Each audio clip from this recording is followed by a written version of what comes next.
John Roberts had always considered himself a man of reason, someone who didn't easily succumb to the wild tales of the supernatural. But as he made his way up the winding, snow-covered roads toward a secluded cabin in the Mount Hood wilderness, he couldn't shake the unsettling feeling that had gripped him since he received the invitation. It wasn't the brochure or the pictures of the cabin that had disturbed him. It was the voice on the phone, a woman's voice, too calm, too measured, as if she already knew he would come. Her words echoed in his mind as the truck's tires crunched against the thick blanket of snow. "You don't want to stay here, Mr. Roberts, not in winter." Of course, he had dismissed her warning, even laughed it off. Winter storms were nothing he hadn't dealt with before. He was an outdoorsman after all. The wilderness didn't intimidate him. But now, as he drove through the fog, the thick trees pressing in around him like skeletal hands, he started to doubt his decision. The air felt heavier here, colder, as if the mountains themselves were holding their breath. The world beyond the windshield was a blur of white, and the road ahead stretched on forever, its icy grip making every turn feel more like a descent into some forgotten place. As he neared the cabin, a faint memory tugged at him. It wasn't just the words of the woman that lingered, but the name of the mountain, Wendigo Mountain. A chill ran down his spine when he recalled the old folk stories about Wendigos, creatures that roamed the forests, feeding on the souls of the lost, transforming their victims into monsters. Those were just stories, weren't they? The headlights of his truck illuminated the cabin in the distance, nestled on a patch of flat ground. It looked like something straight out of a forgotten nightmare, a dilapidated wooden structure, weathered by time and covered in a thick blanket of snow. A small porch with a single rocking chair creaked in the wind, as though welcoming him, or perhaps daring him to come closer. He parked the truck and grabbed his bag, the weight of it surprisingly heavy as he trudged through the snow toward the front door. The wind howled around him as if the mountain itself was warning him, but he pressed forward. The door creaked open before he could knock, and there she was, Rachel. She was everything the woman on the phone had promised, too calm, too serene, as though she had known all along that he would be here. Her eyes were a pale blue, almost ethereal, and her long brown hair framed her face like a shadowed veil. She smiled at him with an air of both welcome and caution, as if she had been expecting him all along. "Mr. Roberts," she said, her voice soft but firm. "I'm glad you could make it, but I warn you, you should have come earlier, before the storm really hit." John hesitated, a sense of unease creeping into his chest. "I'm sure it's fine. I've stayed in worse storms before." Rachel's smile faded slightly, replaced with a shadow of something darker, something deeper in her gaze. "I'm not talking about the storm, Mr. Roberts. I'm talking about something much worse." John chuckled nervously, thinking she was just trying to make him feel welcome, though a cold shiver ran down his spine as she stepped aside and motioned for him to enter. He had no idea what awaited him. Inside, the cabin smelled of wood smoke and something older, something forgotten. A large fireplace blazed in the living room, casting long, dancing shadows on the walls. The furniture was worn but comfortable, and photographs of a family long gone hung on the walls. Yet there was something off about it all. The way the shadows seemed to shift when no one moved. The way the wind howled even when the windows were tightly shut. Rachel led him inside, her presence almost unnerving in its stillness. She made no small talk, but her eyes flickered around the room as if watching for something unseen. John set his bag down, trying to shake the feeling that he was being watched by something beyond the walls of the cabin. "You'll want to be careful," Rachel said, her voice now lower, almost a whisper. "The Wendigo, it feeds on the lost, on those who wander too far, who seek things they should not. It knows you're here." John felt his stomach tighten at her words. His logical mind told him it was just superstition, but the air in the cabin felt thick, as though something ancient and hungry was lurking just beyond the walls. "You'll be safe here for tonight," Rachel continued, her gaze never leaving his. "But the mountain, it has its own rules, and once the Wendigo knows you're here, it doesn't let go. It won't let you leave." John Roberts tried to shake off the lingering unease he felt, as he stepped into the dimly lit living room. The fire crackled in the hearth, casting dancing shadows that seemed to grow longer with every passing moment. The cabin was warm, far warmer than he expected, especially with the snowstorm raging outside. But the warmth did little to ease the chill running down his spine. Rachel closed the door behind him, the faint click of the latch sounding louder than it should have, echoing in the silence. She stood near the doorway, watching him as if waiting for something. Her expression was unreadable, too calm, too perfect for this isolated, unsettling place. "Make yourself comfortable, Mr. Roberts," she said softly, almost too softly. "I'll get us some tea." As Rachel disappeared into the kitchen, John scanned the room again. The photographs on the walls seemed to stare back at him, their yellowed edges telling tales of a bygone era. There were no windows, just the heavy curtains drawn tight, as if blocking something that shouldn't be seen. The air in the room felt dense, as though the house itself was holding its breath. He sat on the nearest couch, trying to ignore the growing sense of wrongness. He couldn't quite put his finger on it. It wasn't just the way Rachel had greeted him or the strange coldness beneath her warm smile. It was something deeper, something ancient. He couldn't help but feel like the house was watching him, listening to his every move. Rachel returned shortly after, a steaming mug of tea in each hand. Her movements were smooth, almost unnervingly graceful as she set one of the cups down in front of him. She took the other and sat across from him, her eyes never leaving his. "You've been here before, haven't you?" John asked, trying to break the silence that seemed to hang between them like a thick fog. Rachel's smile faltered for a fraction of a second, the only sign that something might be amiss. But just as quickly, it returned, too perfect, too controlled. "I haven't been here for a while," she said quietly, sipping her tea. "But it's familiar in a way. My grandparents owned this place. They always said the mountain had a soul of its own." John leaned forward, intrigued despite himself. "What do you mean, a soul of its own?" Rachel hesitated, her fingers curling tightly around the mug as she stared into the fire. "There are things here, things that were never meant to be disturbed. The mountain doesn't forgive those who wander too far into its grasp. It has a way of making them forget who they are, what they came for." John's skepticism rose up again, but the uneasy feeling in his gut persisted. "That's just superstition, right? Local legends to scare people away." Rachel's gaze flickered to him, sharp and unblinking. "It's not superstition, Mr. Roberts, it's the truth."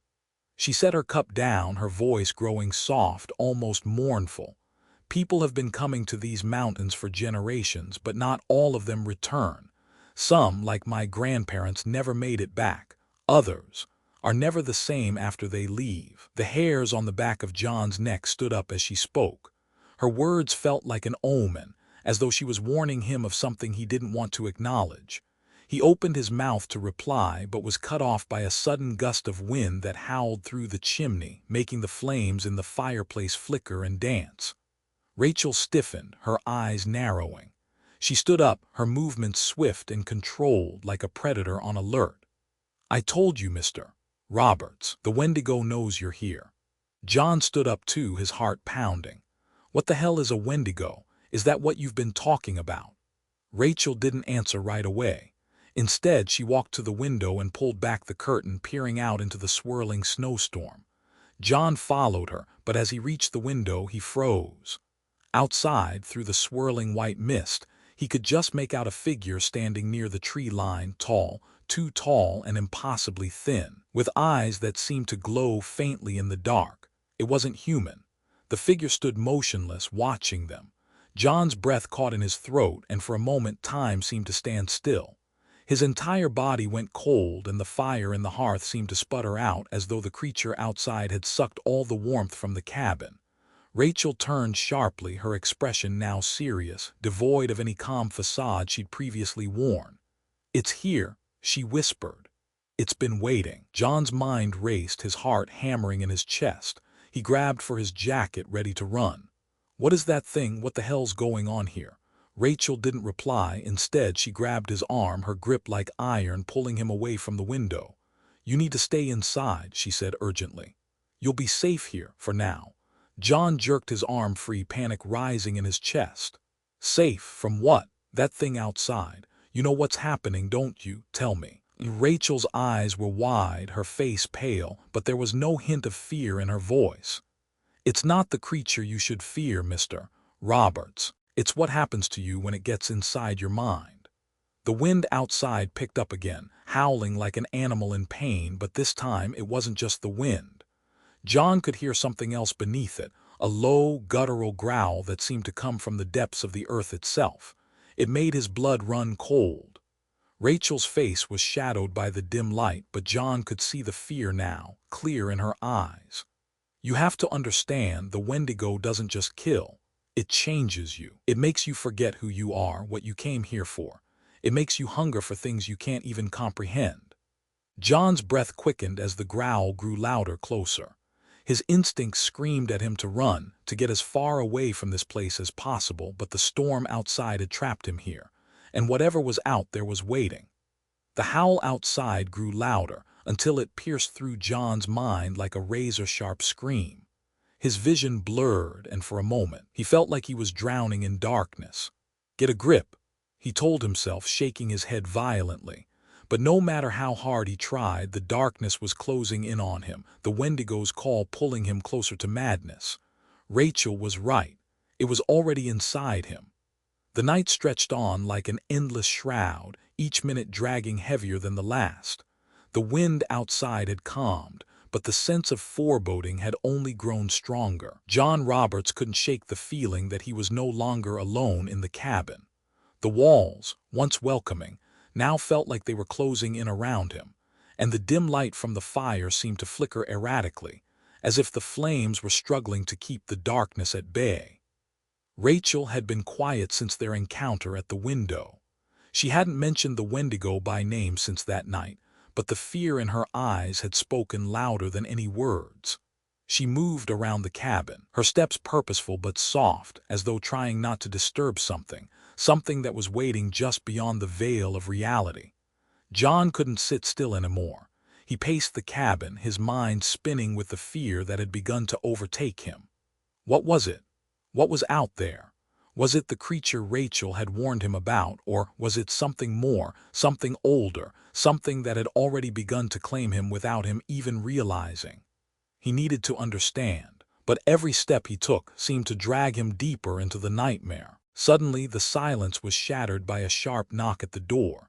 It was so forceful, so unnatural, that John froze mid-step. Rachel's eyes snapped to the door and her face drained of all color. She didn't say a word, just nodded toward the door, her lips pressed tightly together. John couldn't move. He knew whatever was out there had found him. The knock came again, louder this time, followed by a scraping sound like claws dragging across wood. John's heart pounded in his chest, the sound almost deafening. He took a step back, his fingers trembling as he reached for the fireplace poker, his only weapon.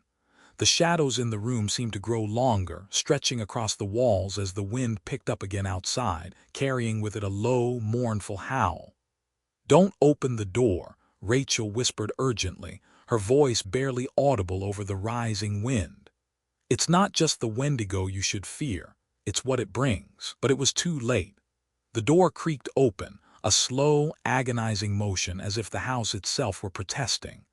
John felt the air grow thick, the room suddenly colder than it had ever been. He stepped forward, trying to block Rachel from the doorway, but before he could reach her, the door swung open with a force that nearly knocked him off his feet.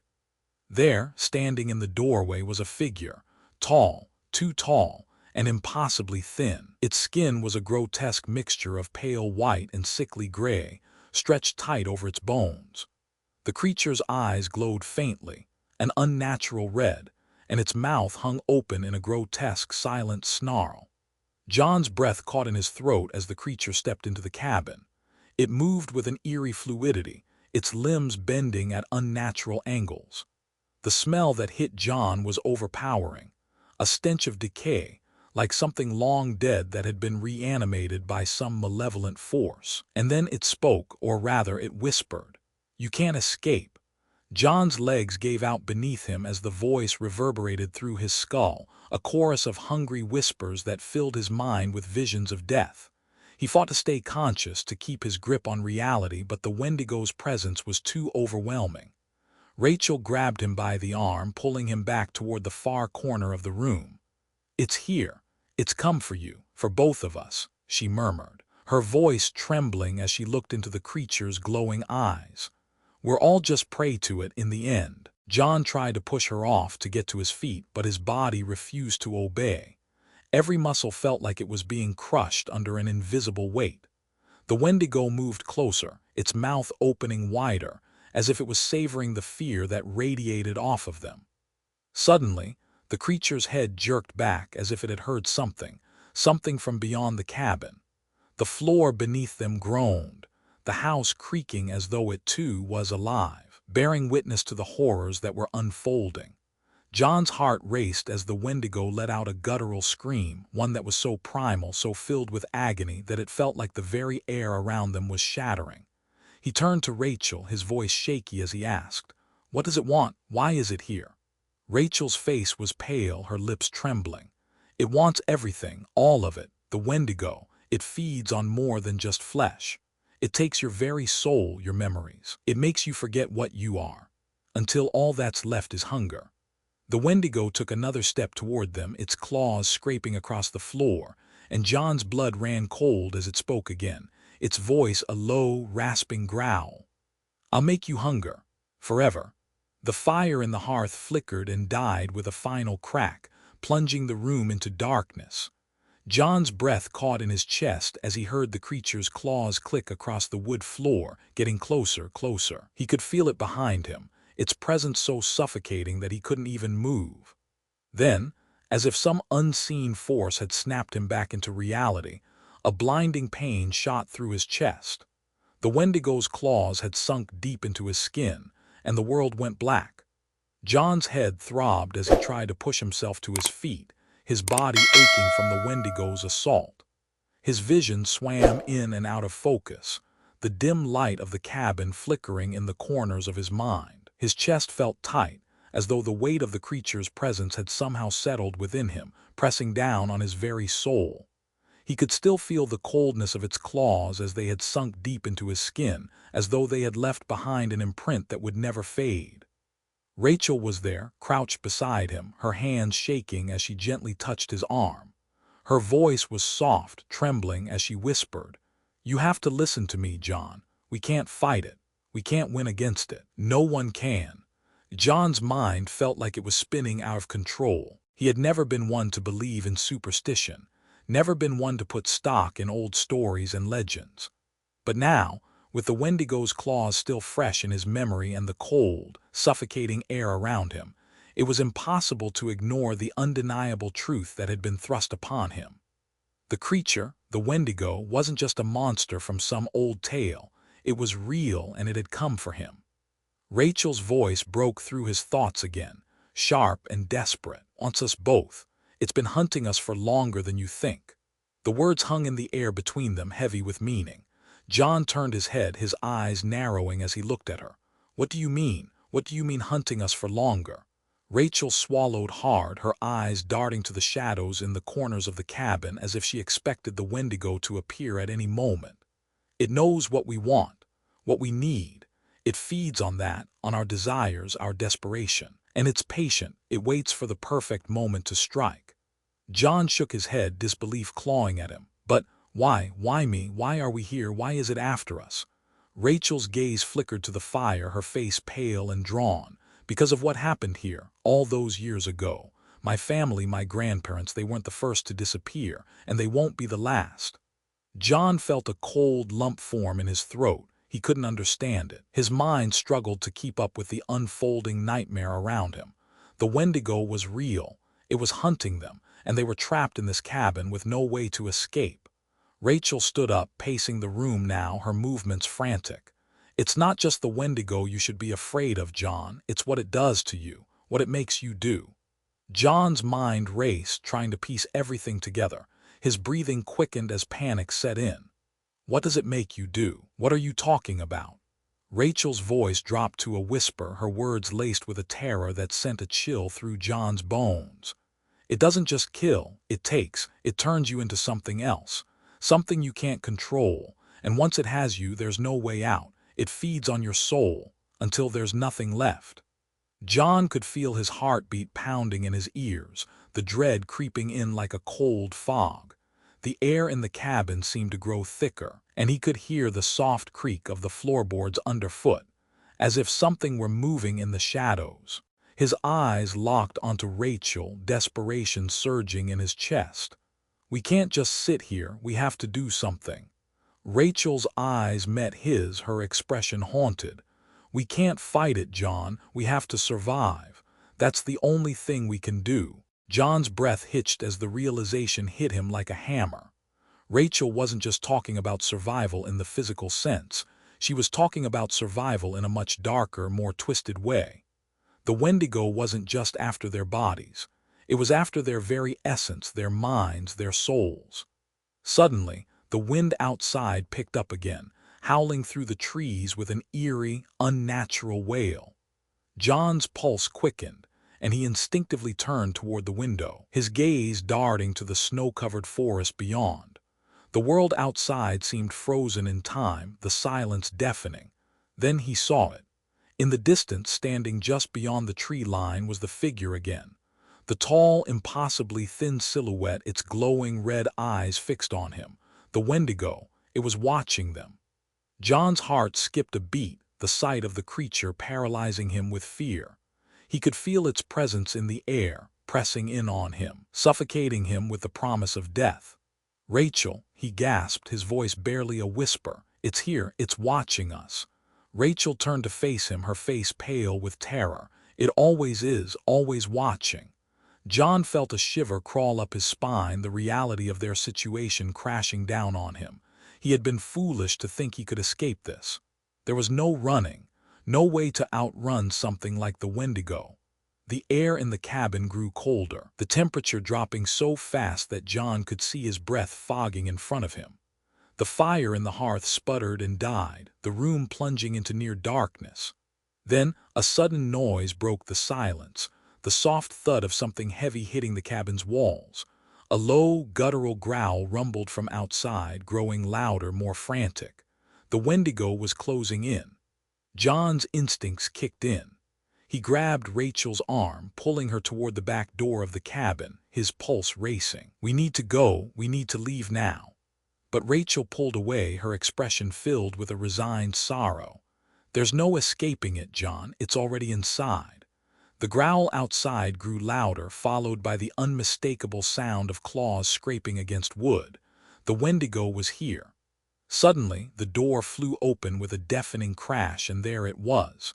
The Wendigo, its grotesque form filling the doorway, blocking their only escape. John's breath caught in his throat as the creature stepped into the cabin, its eyes glowing brighter, its twisted form towering over them. It stepped forward with a deliberate slowness, its claws dragging against the floor, each scrape sending a ripple of terror through his body. "You belong to me now," it growled, its voice a chilling blend of hunger and malice. "All of you." Rachel screamed, and John's heart pounded in his chest as the Wendigo lunged toward them. The Wendigo's growl echoed through the cabin, its presence oppressive, consuming every inch of the room. John's body froze, his breath shallow, his mind racing with the understanding that escape was impossible.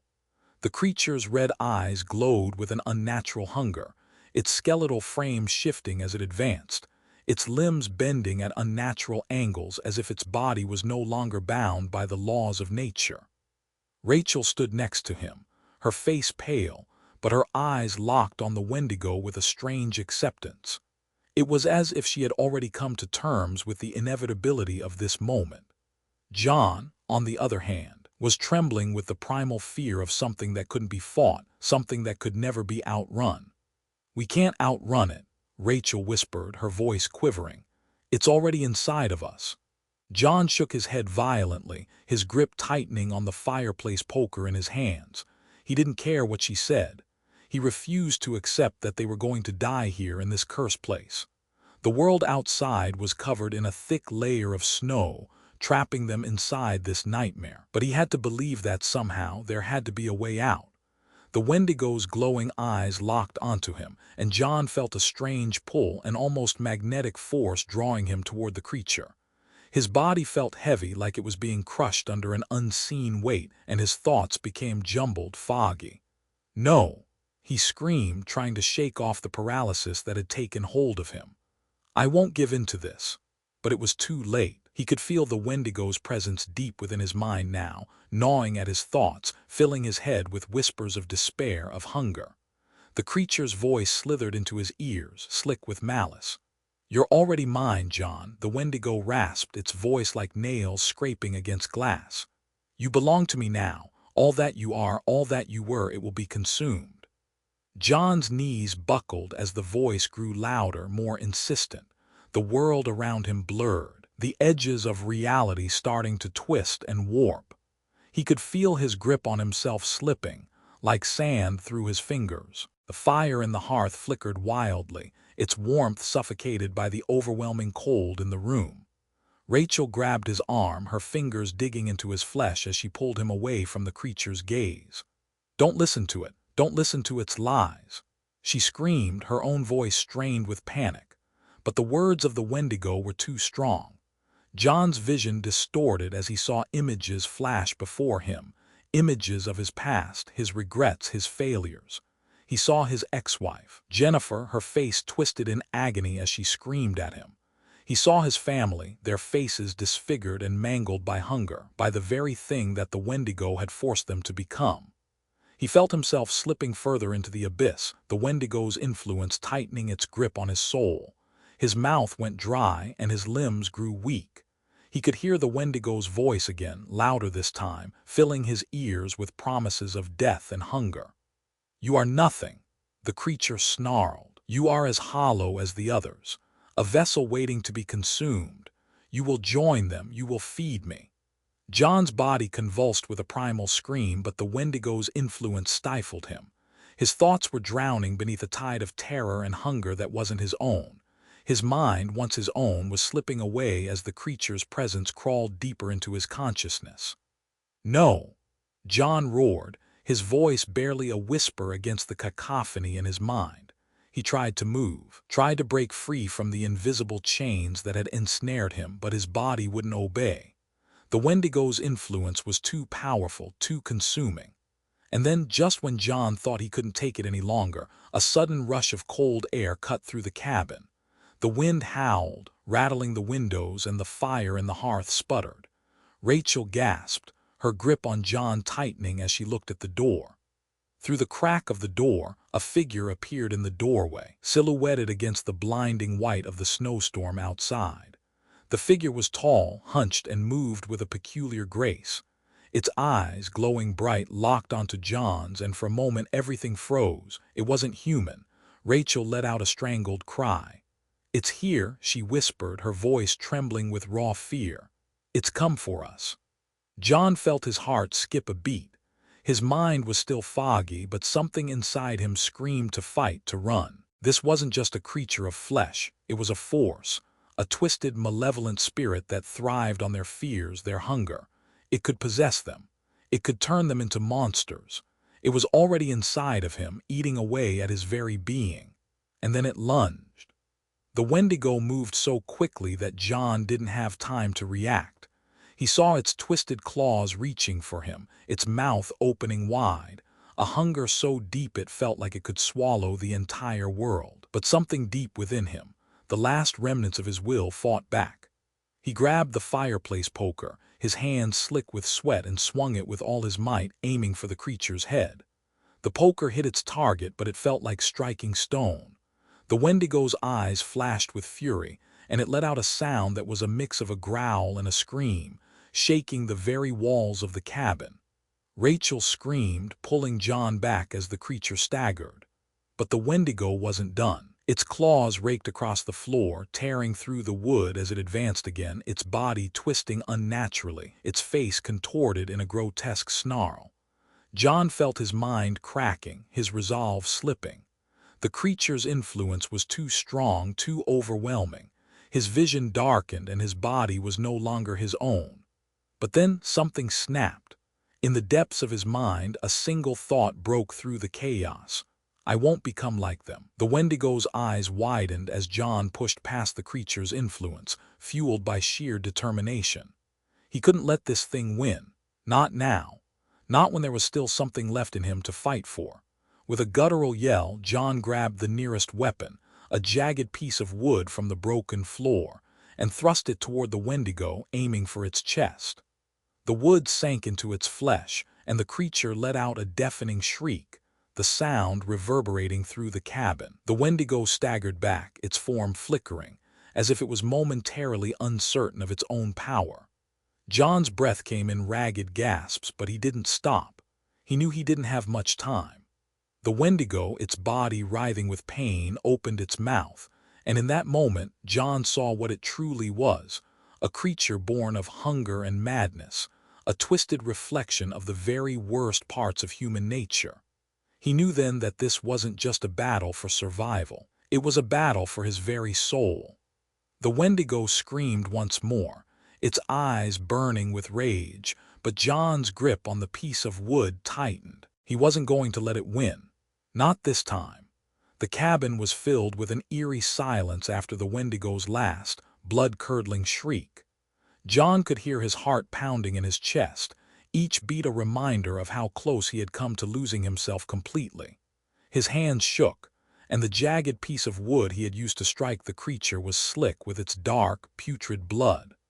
The fire in the hearth had long since died, leaving the room submerged in a cold, suffocating darkness. John's breaths came in shallow gasps, each inhalation a struggle as he tried to steady his nerves. The Wendigo was still there, somewhere, its presence lingering, suffocating. He could feel its eyes on him, even though he couldn't see it anymore. The weight of its hunger pressed down on him, clawing at his mind, twisting his thoughts. But he wasn't about to let it win. Not now.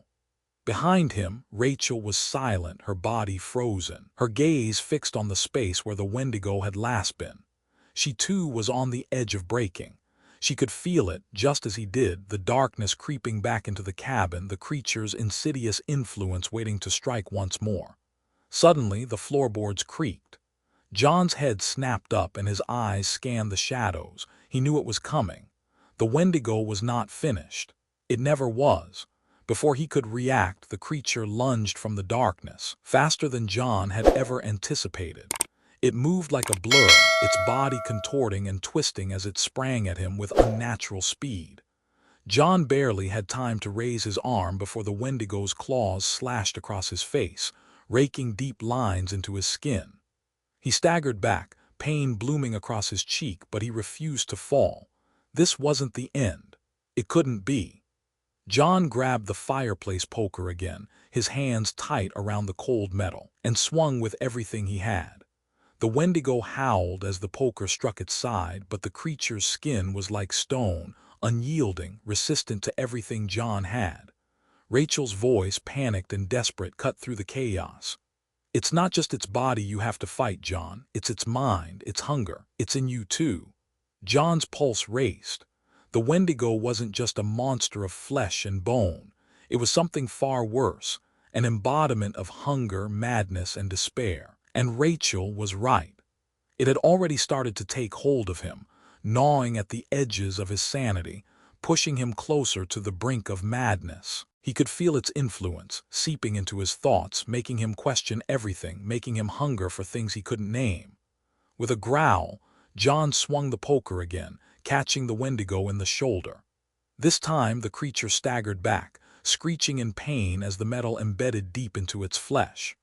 But then it twisted its head, its eyes locking onto John with a malice that sent a wave of cold fear through him. The Wendigo's mouth opened wide, its teeth glistening in the dim light, and it let out a low, guttural growl that rattled the very bones of the cabin. "You are mine," the Wendigo hissed. Its voice was low and guttural, a slithering whisper that crawled into John's mind like a poison. "I've been waiting for you, John. I know your desires, your fears. You can't run from me, not now, not ever." John felt his stomach churn, the creature's voice slicing through his mind. He could feel the darkness encroaching, his thoughts slipping away, replaced with hunger and madness. But he wasn't ready to give in, not yet. John lunged forward, his feet heavy as if the very weight of his fear was pulling him down. The poker collided with the Wendigo's side again, this time with all the force he could muster. The creature's body jerked, its glowing eyes widening with a mix of fury and surprise. For a moment it faltered, its grip on reality slipping just enough for John to strike once more. With a roar of defiance, John swung the poker straight for the Wendigo's head, aiming for the only vulnerable part of the creature's twisted form. His heart pounded, his muscles burned with exhaustion, but he didn't stop. The poker struck its skull with a sickening crack, and the Wendigo screeched in agony. It staggered back, clutching at its head as its body twisted and writhed in pain. John didn't wait for it to recover. He rushed forward, grabbing the piece of wood he had used earlier and slamming it into the Wendigo's side. The creature let out one final, horrific shriek before it crumpled to the ground, its body contorting into unnatural angles. Its glowing eyes flickered, its twisted form jerking in one last, violent spasm. And then there was silence. John stood over the Wendigo's broken form, his chest heaving with each breath. His hands were slick with blood, his body shaking from the adrenaline. But he knew he had done it. The creature was no longer a threat, but it wasn't over, not yet. The air in the cabin had grown still, but the oppressive weight that had been hanging over them didn't lift. John could feel it, the lingering presence of the Wendigo, the hunger, still pressing in on his mind. Rachel was standing behind him, her face pale and exhausted, but her eyes were filled with something John couldn't quite place. "You did it," she whispered, her voice barely audible. "You killed it." But even as she spoke, John could hear it, the soft, almost imperceptible scratching sound coming from the corner of the room. It was the Wendigo's body. It was healing. John's stomach dropped, his breath catching in his throat. It wasn't over. The Wendigo hadn't been killed, it had merely been pushed back. It was still alive, still coming for them. The creature's form began to shift, its wounds closing with unnatural speed, its body mending itself as if nothing had happened. "No," John whispered, his voice raw with disbelief. He grabbed the nearest object, a heavy chair, and hurled it toward the Wendigo's form. The chair collided with the creature's body, but the impact did nothing.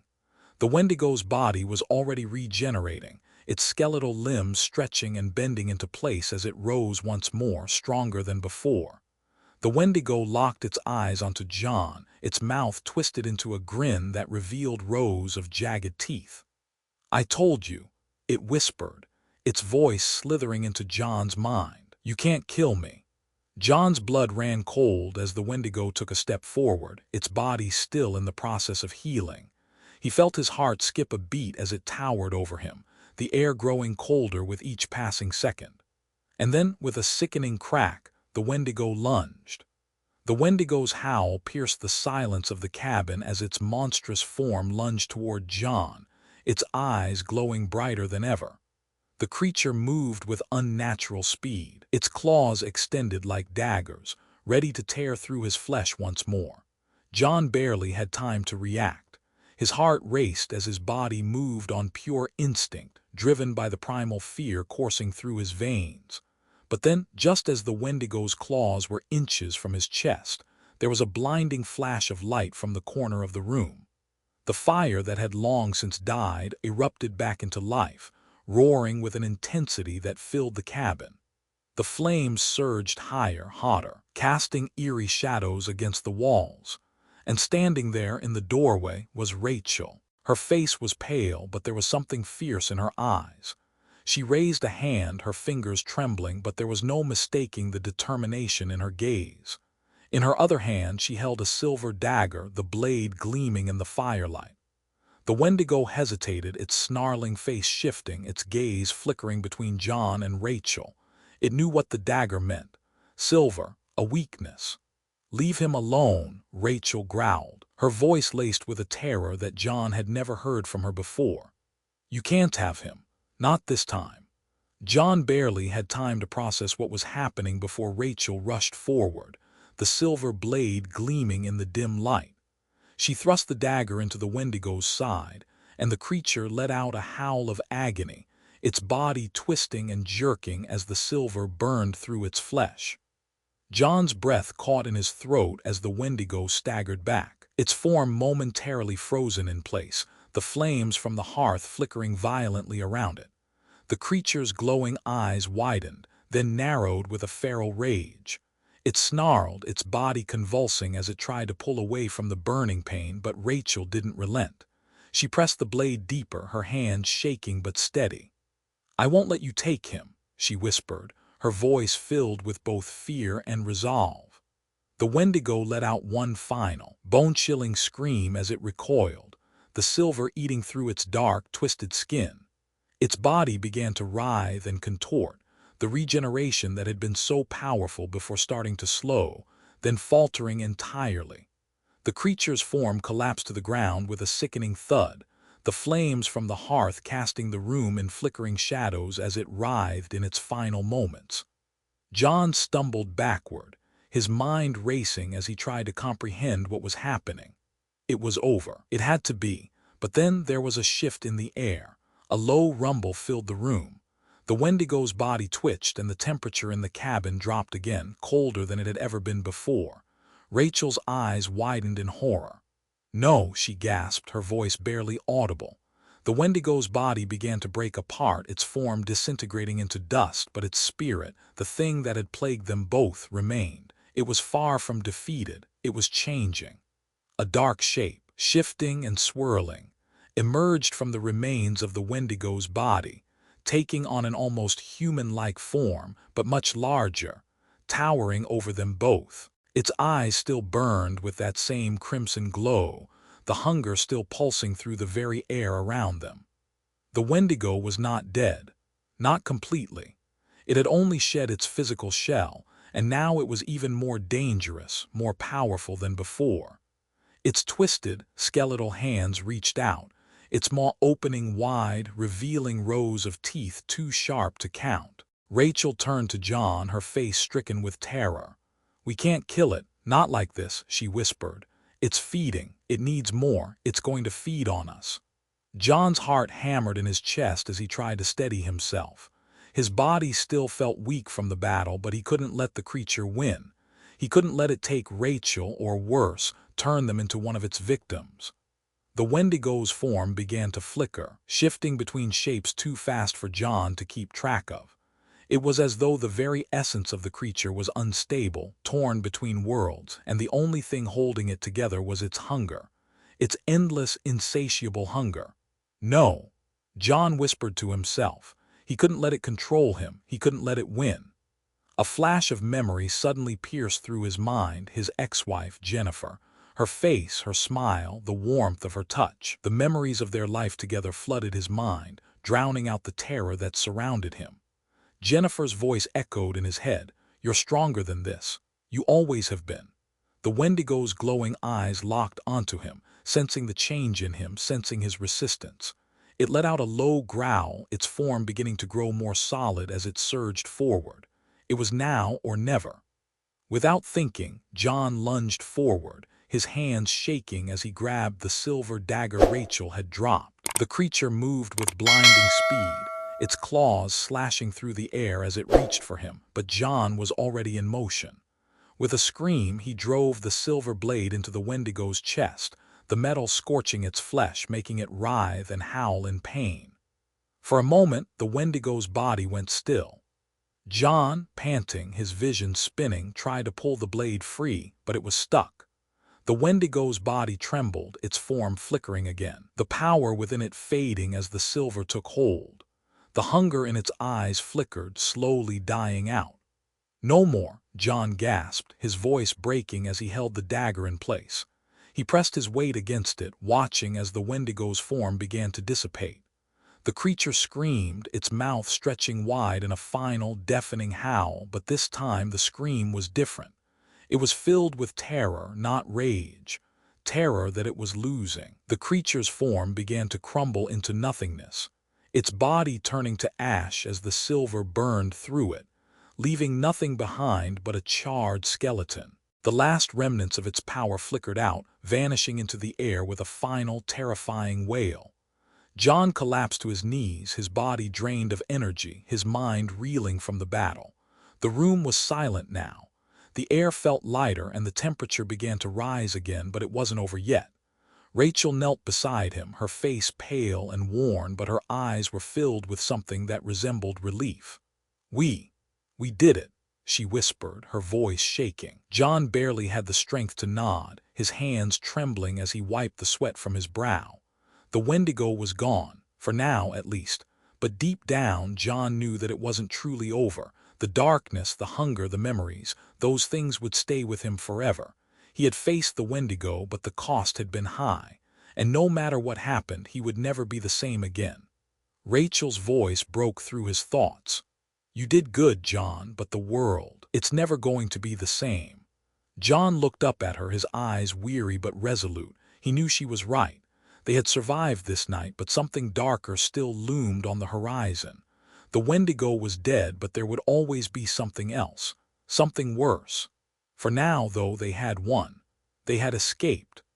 John Roberts' journey to the isolated cabin on Wendigo Mountain was meant to be a quiet escape, a break from the chaos of life, a way to come to terms with the pain of his past. But what he found was far more sinister than he could have ever imagined. The Wendigo, an ancient creature born of hunger and madness, turned his retreat into a battle for his very soul. Through darkness, fear, and countless moments of despair, John learned that the true fight wasn't just against the physical creature in the mountains, but against the fears and demons lurking within himself. As John faced the Wendigo, his initial thoughts were filled with skepticism. A creature of folklore could not be real, he thought. The warnings, the strange atmosphere of the cabin, and the haunting history of Rachel's family seemed nothing more than the stuff of horror stories. Yet, as the Wendigo's influence began to manifest, through cold whispers, eerie visions, and a growing sense of dread, John's disbelief crumbled. The creature was not just real. It was a force that preyed on his deepest fears, regrets, and vulnerabilities. The Wendigo had the ability to invade his mind, to twist his very thoughts, and to feed on his desperation. In the beginning, John resisted. He fought the darkness with a sense of bravado, determined not to be consumed by fear. But as the Wendigo's power grew stronger, he found himself slipping into madness. The creature's hunger was not just for flesh. It was for his very essence, his memories, his identity. John came to realize that the Wendigo was not simply an external threat. It represented the inner demons that everyone carries. The fears, the regrets, the feelings of emptiness that we all harbor but try to suppress. In his darkest moments, John's resilience was tested. He faced the Wendigo physically, with weapons and strength, but it was his mental and emotional endurance that would ultimately define his fate. When the creature cornered him, when it had him on the brink of losing himself completely, it was his memories, his love for Jennifer, his family, and the sense of hope that still clung to him, that kept him from falling over the edge. The Wendigo was strong, yes, but John's will to survive, to not be consumed by his past, proved to be stronger. The battle against the Wendigo was brutal, but in the end it was not just a victory over an external monster. It was a victory over the internal monster of self-doubt and despair. The Wendigo could take his body, but it could not take his soul. The creature's ultimate defeat came when John embraced the truth. No matter how much darkness surrounded him, no matter how deep the despair, he could choose to fight back. He could choose to define himself, to survive. As Rachel and John stood together in the aftermath, they realized that while the Wendigo was gone, the scars it left would remain. John was forever changed. He could never forget what he had witnessed, what he had faced. But he had survived. And in surviving, he had found something far more powerful than he ever could have imagined: his own resilience. If you found inspiration in John Roberts' journey, if you've recognized your own battles in his struggle against the Wendigo, then I invite you to be part of this community. This channel is dedicated to bringing you stories that don't just entertain but also inspire and challenge you. We dive into deep, emotional narratives, exploring the darkness and the light that we all carry within us. By subscribing to this channel, you're not just supporting content that reflects real-life struggles and triumphs. You're joining a movement to empower each other to face our own Wendigos, to confront our fears, and to live our best lives despite the darkness we may encounter. Your support motivates us to keep pushing forward, to create more stories that resonate, that push boundaries, and that remind us all of the power we have to overcome. So, if you found value in this journey, if it helped you see your own strength in a new light, don't forget to subscribe. Leave a comment below and share your thoughts. Let's build a community that faces the monsters together, sharing our stories, our fears, and our victories. Together, we can find strength in each other. Remember, you are stronger than you think, and this channel will always be here to help you tap into that strength. Thank you for watching, and until next time, stay resilient, stay courageous, and never stop fighting.